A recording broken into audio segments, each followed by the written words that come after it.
You never know what life's going to throw at you. One minute, you're out on a leisurely stroll, the next you're caught in a downpour, miles from civilization. That's when knowing your survival skills can be the difference between a good story and, well, not being around to tell it. We're talking about the basics: fire, shelter, water, first aid, the essentials that can keep you alive and kicking when the unexpected strikes. Remember, out here in the wild, it's not about luck, it's about preparation. This ain't about being fearless, it's about facing your fears head on, armed with the knowledge and skills to survive. So join me as we delve into the essential survival skills everyone should know. Trust me, these tips could save your life one day.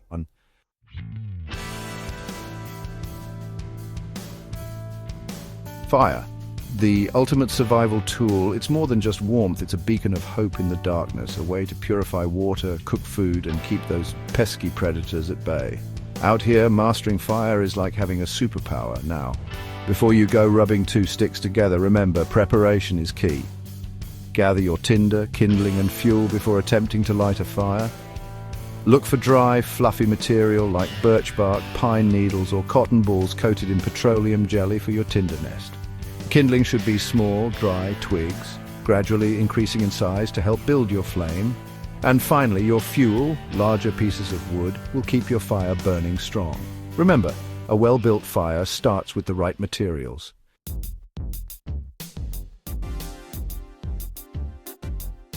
Now let's talk about sparking that life-saving flame.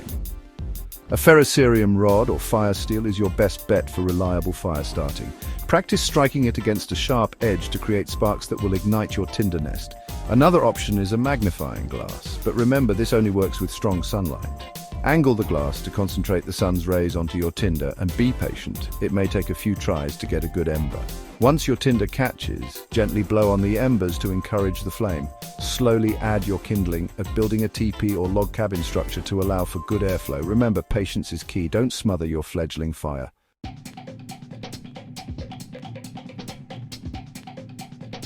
Accidents happen, even to the most experienced adventurers.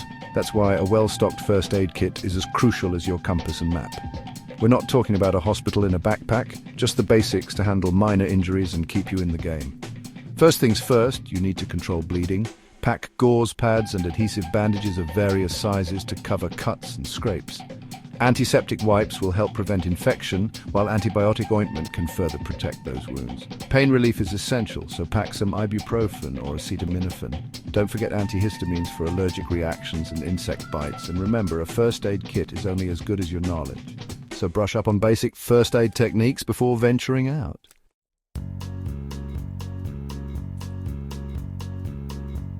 Now let's talk about dealing with those bumps and bruises. For minor cuts, clean the wound thoroughly with water or antiseptic wipes.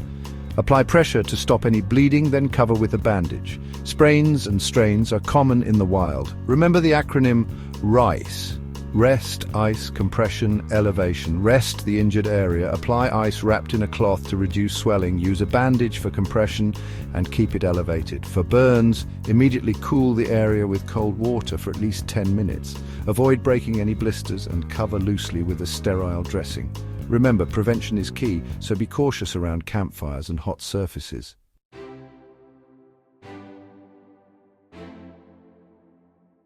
We've conquered fire. Now for another vital element, water.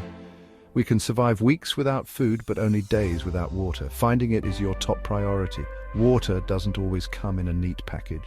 Become a detective, reading nature's signs. Low-lying areas are your best bet. Think valleys and dips where rainwater collects. Follow animal tracks to watering holes. Listen for running water, even a trickle. Observe birds. They often head to water. Watch their direction in the morning and evening. They often head towards water sources. Lush vegetation is a sign of water nearby. Damp soil could indicate a spring or water source. Every drop counts, so stay sharp and never give up the search for hydration.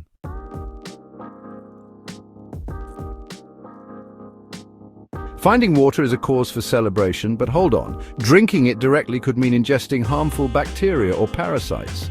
Remember, we're going for survival, not a one-way ticket to a world of hurt. Boiling is your most reliable method. A rolling boil for 1 minute kills most harmful microbes. If you've got a metal container and a fire going, you're in business. No fire, sunlight can be your friend. Find a clear plastic bottle, fill it with water, and leave it in direct sunlight for at least 6 hours. The sun's UV rays will do their work, neutralizing those nasty bugs. Another option is a water filter. These handy devices remove impurities, but make sure yours is designed for the type of water you're encountering. Remember, your health is your most valuable asset in a survival situation. Taking the time to purify your water could be the difference between making it out and, well, not making it out. Stay safe, stay hydrated.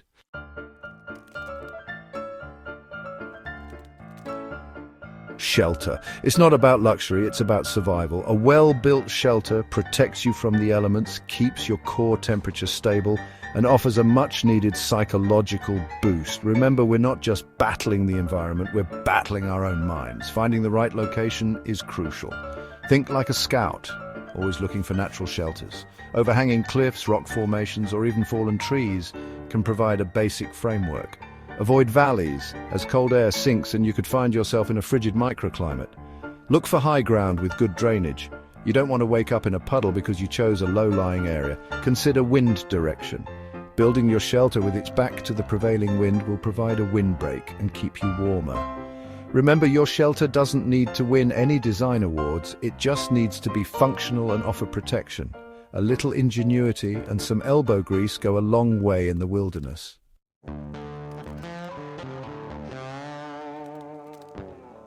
The Debris Hut, a classic survival shelter. It's simple, effective, and can be constructed with minimal resources.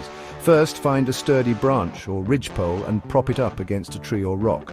This forms the backbone of your shelter. Now gather debris leaves, branches, moss, anything that can provide insulation. Pile it onto your framework, starting from the bottom and working your way up. The thicker the layer, the better the insulation. Remember those leaves we gathered earlier? They make excellent insulation. Pack them tightly into any gaps or holes in the structure. A well-insulated shelter can mean the difference between a comfortable night's sleep and a bone-chilling ordeal. Finally, create a doorway facing away from the wind. You can use extra debris or even your backpack as a door. And there you have it, a basic debris hut ready to provide shelter from the elements.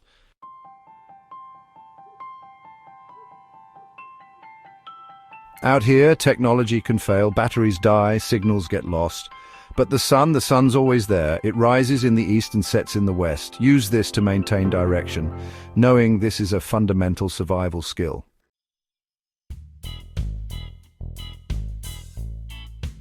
As day fades, the night sky lights up with a million tiny guides. The stars. For centuries, humans have navigated by these celestial bodies, and you can too. In the northern hemisphere, look for Polaris, the North Star. Finding Polaris is easy once you know how. Locate the Big Dipper, a prominent constellation shaped like a ladle. The two stars at the end of the dipper's handle point directly to Polaris. Imagine a line extending from those two stars and you'll find the North Star shining brightly. In the southern hemisphere, the Southern Cross is your guide.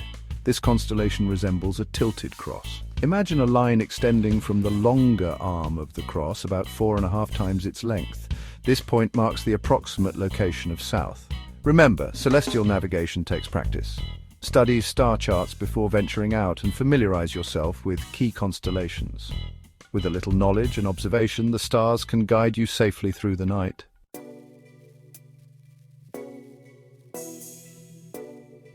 Getting rescued often comes down to one thing: making yourself seen. Whether you're on a mountaintop or in a jungle, signaling is key. Signal fires and mirrors are lifesavers. Fires with black smoke or bright flames can be seen for miles. Mirrors reflect sunlight, acting like a flashing beacon. Trust me, it's saved more lives than you might think.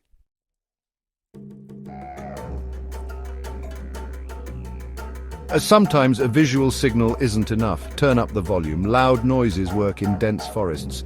Use your survival whistle. 3 sharp blasts, then pause. It's the universal distress signal, effective and travels far.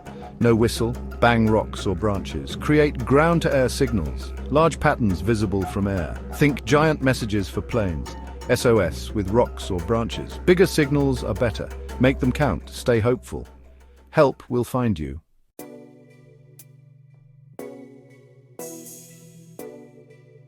Out here in the wild, things can go wrong in a flash. 1 minute, you're navigating through the undergrowth, the next you've taken a tumble or been stung by something nasty. These situations are manageable with the right preparation.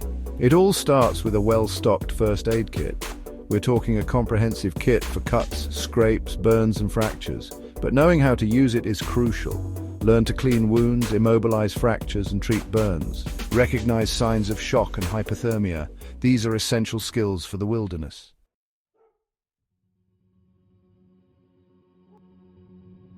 Now let's say you find yourself in a medical emergency. The first and most important thing is to stay calm. Panicking will only cloud your judgment and make the situation worse. Take deep breaths, assess the situation, and remember your training. Start by checking for any immediate dangers to yourself and the injured person. Is the area safe? Are there any potential hazards that need to be addressed? Once you've established a safe environment, you can begin to provide first aid. Remember the ABCs of first aid: airway, breathing, and circulation. Check if the person is conscious and responsive. If not, check their airway, breathing, and pulse. If necessary, be prepared to perform CPR.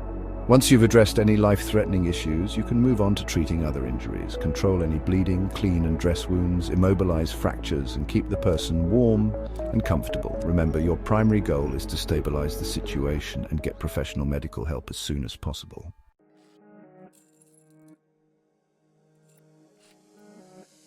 All right, let's talk survival kits. This, my friends, is your lifeline when things go south. It's about packing smart, choosing multi-purpose items. A good survival kit doesn't have to be bulky. First, you need a reliable container. A waterproof backpack or dry bag is ideal.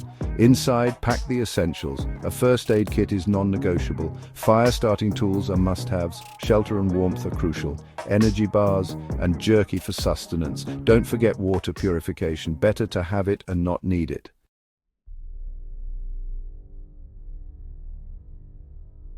A basic survival kit is essential, but tailor it to your environment. Desert, increase water capacity and add sun protection. Mountains, add an ice axe, crampons and avalanche gear. Jungle, bring a mosquito net, insect repellent and a machete. Personalize and regularly check your kit. Stay prepared and safe.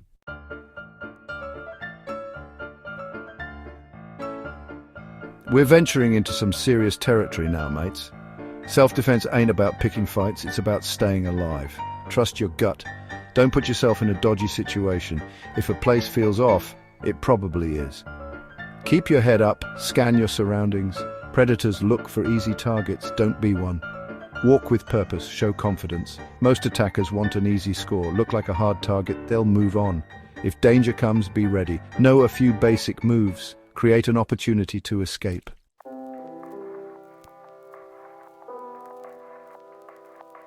Now, when it comes to self-defense, simplicity is key. You want moves that are instinctive, powerful, and easy to remember under pressure. A good solid punch or a well-placed knee can be a lifesaver. Aim for vulnerable areas like the nose, throat, and groin. These are weak points that can disable an attacker long enough for you to make your escape. Remember, use your whole body weight behind your strikes, not just your arm strength. Another crucial move is knowing how to break free from a grab. If someone's got you by the wrist, remember to twist towards their thumb, not away from it. It's a weaker point and you'll have more leverage. Practice these moves until they become second nature. It's all about muscle memory, so when the adrenaline's pumping, your body knows what to do. Remember, your best weapon is your brain. Stay aware, trust your instincts, and never give up.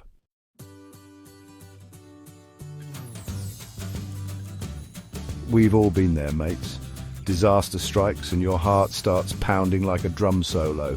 Panic sets in and your mind goes blank. It's a natural reaction, but it can also be deadly. See, when panic takes over, your body goes into fight or flight mode.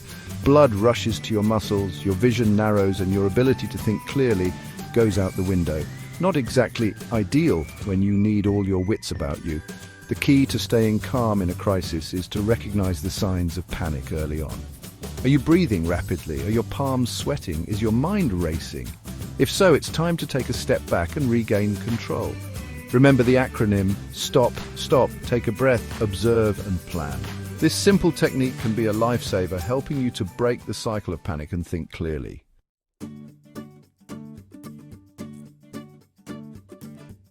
One of the most effective ways to combat panic is through controlled breathing.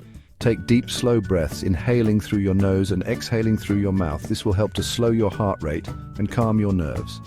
Another powerful tool is positive self-talk. Instead of focusing on the negative, remind yourself of your strengths and past successes. Tell yourself, I can handle this, and I will survive.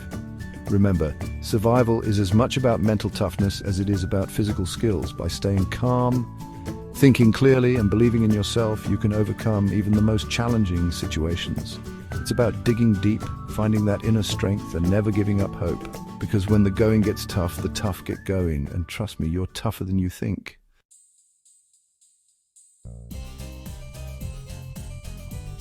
Well, there you have it, mates. We've covered a lot of ground, from starting fires to staying calm under pressure. Remember, these skills are not just for adventurers like me. They're for everyone. You never know when you might find yourself in a sticky situation, but by taking the time to learn these essential survival skills, you'll be giving yourself a fighting chance, no matter what life throws your way. So get out there, practice these skills, and most importantly, never stop exploring. And remember, adventure is out there waiting, but it's up to you to be prepared. Thanks for joining me, and until next time, stay safe and stay adventurous.